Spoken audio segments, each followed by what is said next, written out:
성경은 하나님께서 우리에게 주신 말씀의 모음집이라고 할 수 있습니다. 이러한 성경이 총 몇 권입니까?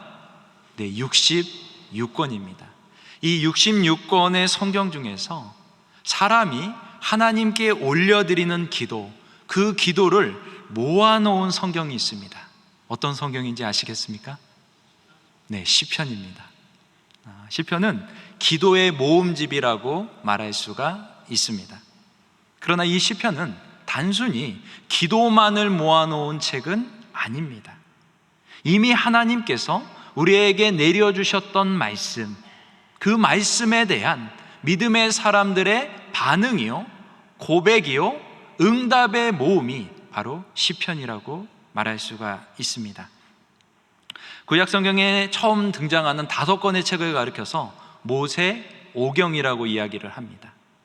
이 모세오경에 대한 반응 혹은 고백, 기도, 이것이 바로 시편이라고 말할 수가 있습니다.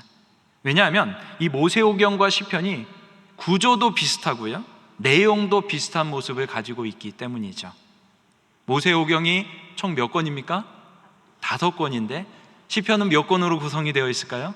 5권으로 구성이 되어져 있습니다. 그 내용을 봐도 1권은 창세기하고 굉장히 유사한 내용을 가지고 있습니다. 창조에 대한 이야기들이 많이 기록이 되어져 있죠. 2권은 출애굽기하고 유사한 내용을 가지고 있습니다. 구원에 대한 이야기들이 많이 등장을 합니다. 3권은 레위기와 유사한 구조를 가지고 있습니다. 예배, 성소에 대한 개념들이 많이 등장을 하죠. 그런가 하면 4권은 민수기와 유사한 구조를 가지고 있습니다. 인간들의 방황, 하나님의 통치에 대한 내용들이 많이 기록되어져 있죠. 그리고 마지막 5권인 이 신명기와 굉장히 유사한 구조를 가지고 있죠. 하나님의 말씀이 강조가 되어집니다. 이런 점을 볼 때 이 시편 역시 하나님의 말씀에 중심을 두고 있고 그 말씀을 강조하고 있는 책이라고 또한 말할 수 있는데, 그뿐만이 아니라 이 말씀에 대한 믿음의 사람들의 고백, 그들의 반응, 그들의 응답을 잘 기록하고 있는 기도의 모음이 바로 시편이라고 할 수가 있습니다. 그래서 우리 믿음의 선진들은 이 시편을 통해서 기도를 배웠고 또 이 시편을 통해서 하나님 앞에 기도를 올려드렸습니다. 오늘 본문인 이 시편 144편 역시 기도라고 말할 수가 있겠습니다. 누구의 기도인가? 표제에 보시면 다윗의 기도입니다. 먼저 1절을 보시면 이 시편이 기도라는 사실을 분명히 알 수가 있습니다. 여호와여, 내 기도를 들으시며 내 간구에 귀를 기울이시고 주의 진실과 의로 내게 응답하소서. 지금 시인이 뭘 하고 있습니까? 기도하고 있죠. 누구에게 기도하고 있습니까? 진실하시고 의로우신 하나님께 기도하고 있습니다. 자신의 간구를 들어주시라고, 자기에게 응답해 주시라고 기도하고 있는 것이죠. 그렇다면 시인은 지금 어떠한 상황 가운데 있는가? 3절과 4절을 한번 보시기 바랍니다. 원수가 내 영혼을 핍박하며 내 생명을 땅에 엎어서 나로 죽은 지 오랜 자 같이 나를 흑암 속에 두었나이다. 그러므로 내 심령이 속에서 상하며 내 마음이 내 속에서 참담하니이다. 한마디로 원수의 핍박으로 인하여 극심한 고통 가운데 시인이 있습니다.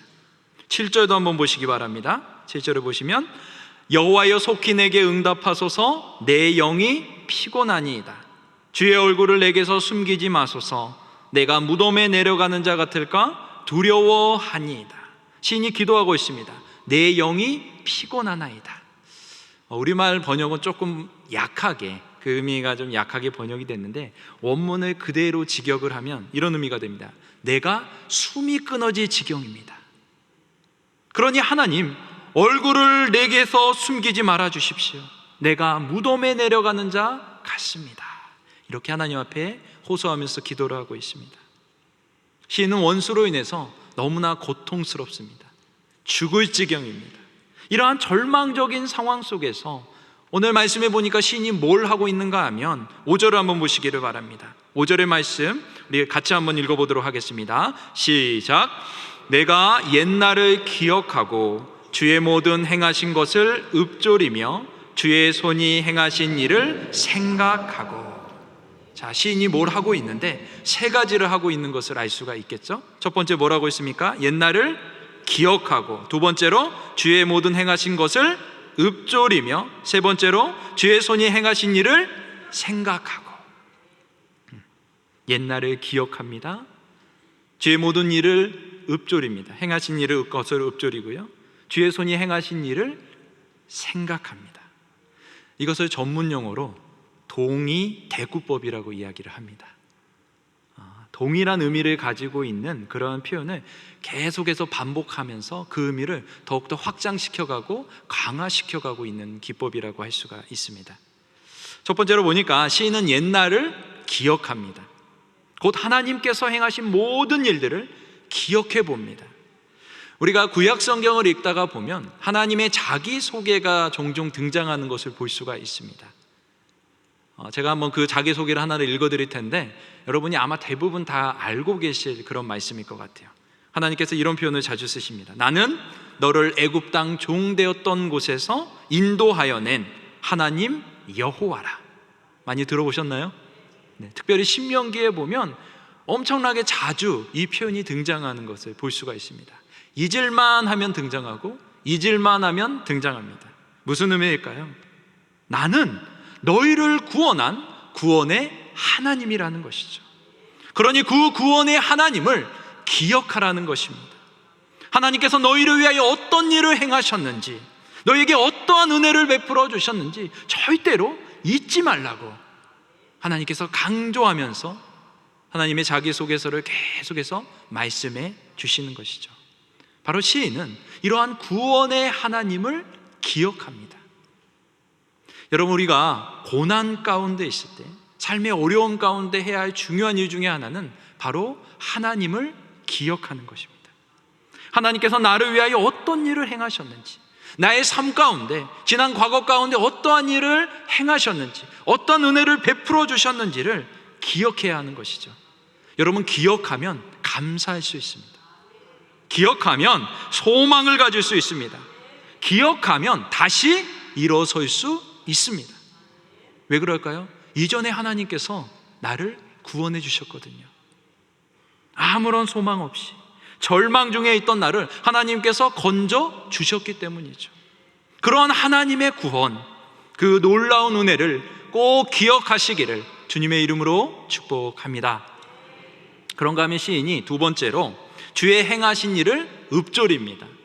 여기 읊조린다라는 표현은 묵상하다라는 말입니다.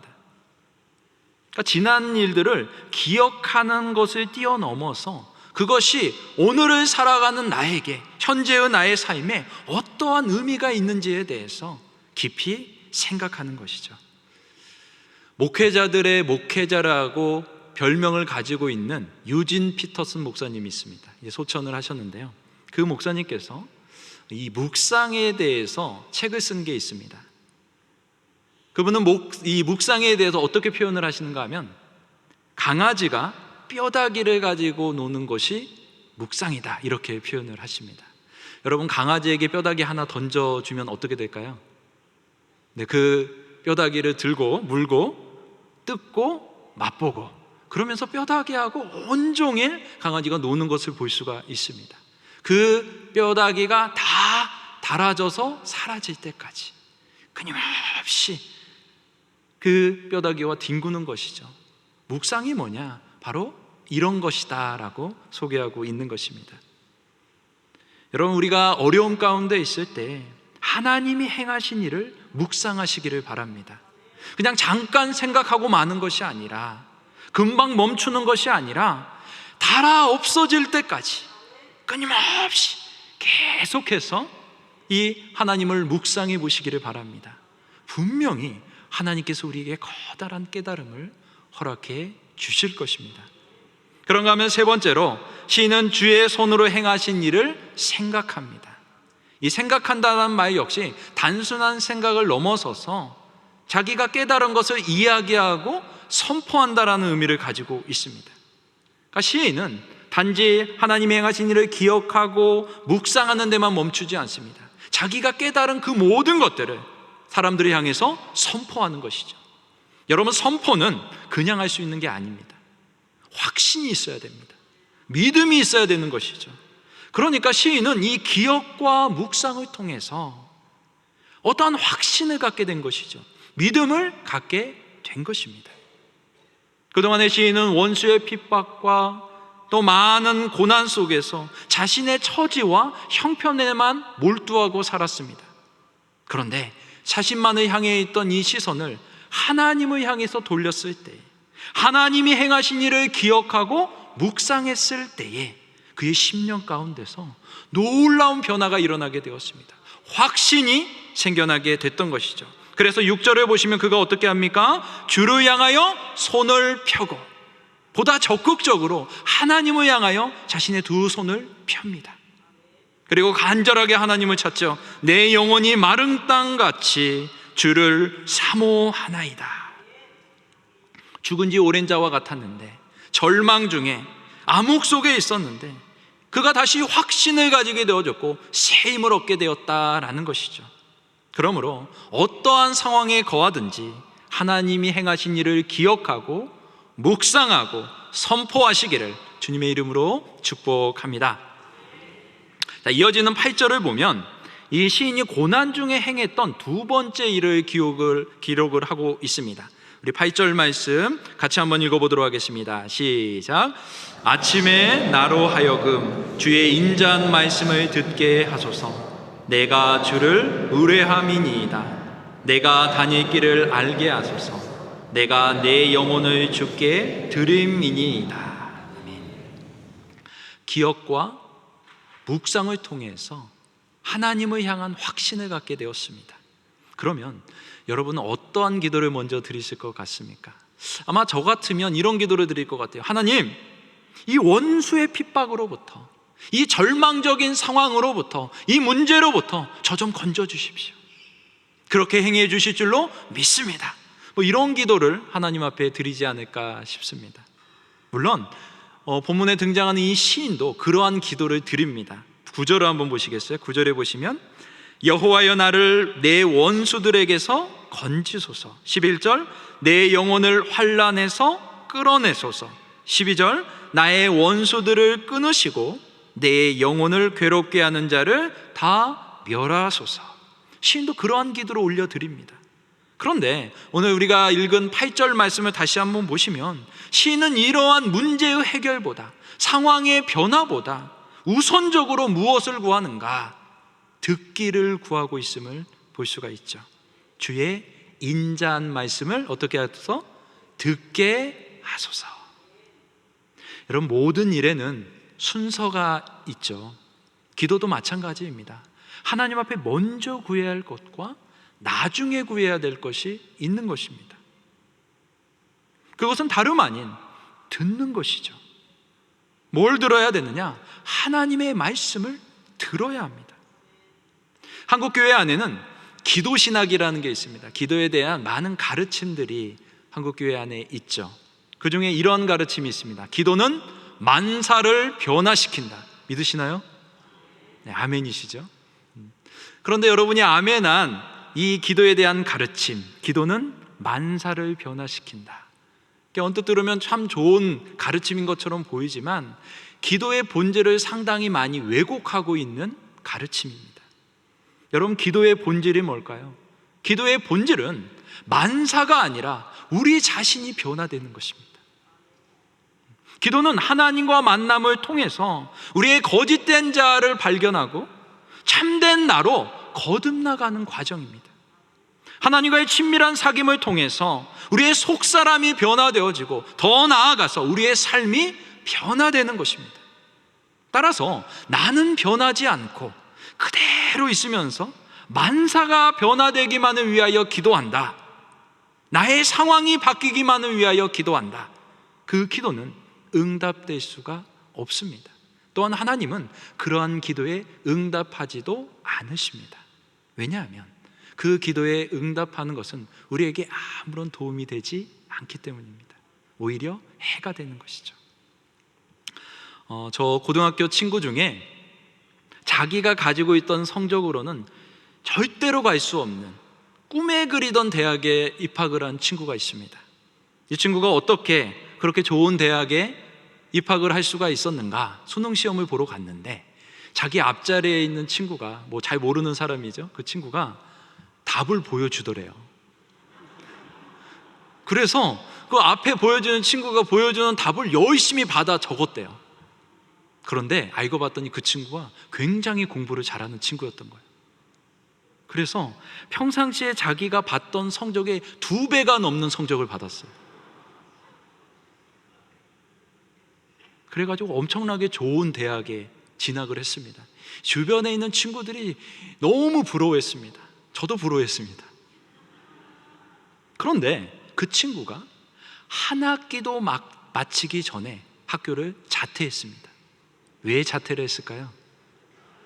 수준이 안 맞아가지고. 자기 수준은 수능 150점인데 같이 공부하는 친구들은 다 350점 이상을 400점 만점이었거든요. 그러한 수재들하고 같이 공부를 하려니 따라갈 수가 있을까요? 못 따라가는 것입니다. 그 수준에 맞는 과제와 수업들이 진행이 되니까 도저히 따라갈래야 따라갈 수가 없는 것이죠. 결국 학업을 포기하고 자퇴서를 제출했습니다. 자기는 변하지 않고 그대로 있는데 만사가 변한다? 주변이 변한다? 이것은 축복이 아니라 저주가 될 수가 있습니다. 언제나 변화는 주변이 아닌 나 자신으로부터 시작되는 것이죠. 진부한 가르침이라고 생각할 수 있지만 결국 그렇지 않습니다. 그리고 우리가 변화되려면 무엇보다도 하나님을 만나야 합니다. 바로 하나님의 말씀을 들어야 되는 것이죠. 그래서 오늘 본문의 시인은 고백합니다. 아침에 나로 하여금 주의 인자한 말씀을 듣게 하소서. 내가 주를 의뢰함이니이다. 내가 다닐 길을 알게 하소서. 내가 내 영혼을 주께 드림이니이다. 자신을 변화시키는 기도를 들으려면 우리는 하나님의 말씀을 들어야 됩니다. 그래서 눈을 감자마자 자신이 하고 싶은 말을 막 쏟아놓고 그 말이 끝나기가 무섭게 눈을 뜨고 자리를 떠나가는 기도의 습관은 굉장히 안 좋은 습관입니다. 아마 그렇게 기도하시는 분들 많이 계시죠? 앉자마자 막 술술술 기도를 하고 내 기도가 다 끝나면 자리를 툭툭 털고 일어나시는 분들, 여러분, 하나님과의 대화인 기도는 결코 일방통행이 아닙니다. 대화란 문자 그대로 마주 앉아서 말을 주고받는 게 대화이죠. 하나님 앞에 나아가서 목이 쉬도록 그렇게 열심히 기도를 하는데 자신의 삶에는 아무런 변화가 없습니다. 왜 그럴까요? 하나님의 말씀을 듣지 않기 때문이죠. 도무지 듣지 않으니 변화도 생기지 않는 것입니다. 여러분이 정말 그토록 만나고 싶은 영적인 거장이 여러분 앞에 앉아 있다라고 생각을 해보시기 바랍니다. 여러분 그분 앞에서 여러분 뭐 하시겠습니까? 전화번호를 드리면서 어느 식당을 잡을까? 혹은 그동안에 이분한테 내가 하고 싶은 이야기가 되게 많았는데 그 이야기 보따리를 한 보따리 쏟아 놓으시겠습니까? 지금 내가 마주하고 있는 분이 어떤 분이고 내가 어떤 존재인지를 알면 그 소중한 시간에 그분 앞에 앉아서 그분의 말씀을 듣지 않겠습니까? 마치 마리아가 예수님의 발치에 앉아서 주님의 가르침에, 주님의 음성에 귀를 기울였던 것처럼 말이죠. 우리가 하나님 앞에서 기도하는 것도 이와 똑같은 것이죠. 만물보다 거짓되고 심히 부패한 것이 우리의 마음입니다. 이 마음에서 나오는 말들 치고 좋은 말, 유익한 말 별로 없습니다. 우리가 하나님 앞에서 침묵해야 하는 이유가 바로 여기에 있는 것이죠. 우리가 침묵할 때 우리의 생각은 그 활동이 멈추어집니다. 그리고 약화되게 되죠. 그럼 누가 말씀하시기 시작하느냐? 하나님께서 우리에게 말씀하기 시작하십니다. 바로 그 하나님의 말씀을 들을 때에 우리는 비로소 진리를 깨닫게 되어지고 그 진리로 인하여 새로운 존재로 지어져 가는 줄 믿습니다. 그래서 기도는 듣는 것입니다. 그런데 우리가 막상 하나님의 말씀을 들으려고 하면 이게 생각보다 쉽지 않다라는 것을 알게 되어지죠. 왜 그럴까? 하나님의 말씀을 듣는 것을 많은 분들이 오해하기 때문입니다. 소위 하나님의 음성을 들었다라고 주장하는 사람들은 대개 이 육신의 귀를 통해서 하나님의 말씀을 들은 것처럼 말하죠. 하나님께서 자신에게 보이스로, 음성으로 말씀해 주셨다라는 것입니다. 그래서 많은 사람들이 이 육신의 귀를 의존해서 하나님의 말씀을 들으려고 합니다. 그러나 하나님의 말씀은 결코 그렇게 들을 수 있는 게 아닙니다. 하나님을 우리가 육신의 눈으로 볼 수 없는 것처럼 하나님의 말씀도 이 육신의 귀로 들을 수 있는 게 아닙니다. 하나님의 말씀은 영적 깨달음으로부터 옵니다. 곧 우리의 마음의 귀로 들어야 되는 것이죠. 마음의 청력을 열고서 말씀을 들어야 되는 것입니다. 하나님 앞에 묵묵히 앉아서 하나님 앞에 우리의 영을 집중하고 있을 때 하나님께서 우리의 영안을 열어주시고 우리의 영적인 귀를 열어주시는 것입니다. 그러면서 새로운 깨달음을 우리에게 허락해 주시는 것이죠. 바로 그 깨달음이 하나님의 말씀입니다. 기도는 이러한 깨달음을 구하는 과정인 것이죠. 어떠한 목사님이 이러한 기도의 과정을 이렇게 설명을 했습니다. 생각의 간조 현상. 들어보셨나요? 간조 현상이란 달의 인력으로 인해서 우리 하루에 2번씩 밀물과 썰물에 의해 이 해수면의 높낮이가 변화되는 현상을 말하죠. 그런 것처럼 우리가 하나님 앞에 나아가서 조용히 머물러 있는 동안에 우리의 마음을 붙들고 있었던 여러 가지 생각들, 우리의 관심사가 이 썰물처럼 쭉 빠져나가게 됩니다. 그런 빠져나간 마음, 빈 마음 가운데 하나님께서 주시는 새로운 마음, 새로운 관심이 밀물처럼 다시 쑥 들어오게 되는 것이죠. 이러한 과정 속에서 우리는 하나님 안에서 평안을 느끼게 되어지고 내가 처해 있는 상황을 제대로 볼 수 있는 안목을 갖게 된다는 것입니다. 그리고 마침내는 하나님의 시각을 가지고서 내 모든 상황을 살필 수 있게 된다는 것이죠. 이것이 바로 생각의 간주 현상입니다. 생각해 볼수록 굉장히 깊은 통찰이다라는 생각이 듭니다. 여러분, 이런 점을 고려해 볼 때 기도는 말하는 것이 아닙니다. 기도는 생각하는 것입니다. 생각이 곧 기도입니다. 기도는 하나님의 시각으로 생각하는 것이며 그 생각은 하나님의 말씀을 들을 때에 시작되어집니다. 그래서 오늘 본문의 시인이 기도하죠. 아침에, 하루의 첫 시간이 되겠죠. 나로 하여금 주의 인자한 말씀을 듣게 하소서. 원문에 보면 말씀이란 단어가 없습니다. 헤세드라는 단어가 있죠.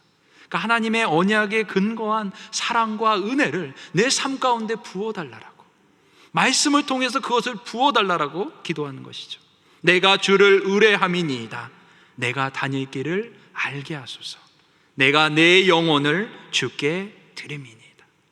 전적으로 하나님을 신뢰하며 자신에게 이러한 상황을 허락하신 하나님, 그 하나님의 뜻과 계획이 어디에 있는지, 무엇 때문에 이러한 상황을 내게 허락해 주셨는지 하나님의 마음을 알고자 시는 열심히 주님 앞에 기도를 올려드립니다. 그리고 한 걸음 더 나아가서 그 뜻대로 행하기를 위하여 기도하죠. 10절을 보시면 주는 나의 하나님이시니 나를 가르쳐 주의 뜻을 행하게 하소서. 사랑하는 성도 여러분, 기도의 본질이 무엇일까요? 만사를 변화시키는 것이 아니라 바로 우리 자신을 변화시키는 것입니다. 그러려면 우리의 말을 멈추고 하나님의 말씀을 들어야 합니다. 내가 처한 상황, 내가 처한 문제를 내려놓아야 됩니다. 나의 생각을 비우고 하나님의 생각을 채워야 됩니다. 그럴 때 비로소 하나님의 말씀이 깨달아지고 우리 자신이 변화될 줄로 믿습니다. 또한 변화된 우리를 통하여 만사가 새롭게 될 줄로 믿습니다. 말씀을 정리합니다. 오늘 본문의 시는 고난 중에 있습니다. 죽은 자 같이 되었습니다. 암흑 속에 있죠. 그러나 그는 거기에만 머물러 있지 않습니다. 눈을 들어서 전능하신 하나님, 영광스러운 하나님을 바라봅니다. 혹시 고난 중에 있습니까?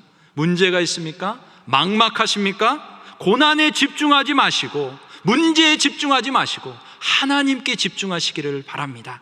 하나님이 행하신 일을 기억하시고 묵상하시기를 바랍니다. 무엇보다 기도하시기를 바랍니다. 주여, 주의 인자한 말씀을 듣게 하소서. 나는 주의 종이니이다. 우리가 이렇게 겸손히 기도할 때 신실하신 하나님께서 우리를 가르치사 우리가 다닐 길을 알게 하실 것입니다. 우리에게 가장 좋은 길, 그 길로 우리를 인도해 주실 것입니다. 이 시편의 기도를 통해서 이러한 은혜를 누리시는 저와 여러분 되시기를 주님의 이름으로 축복합니다.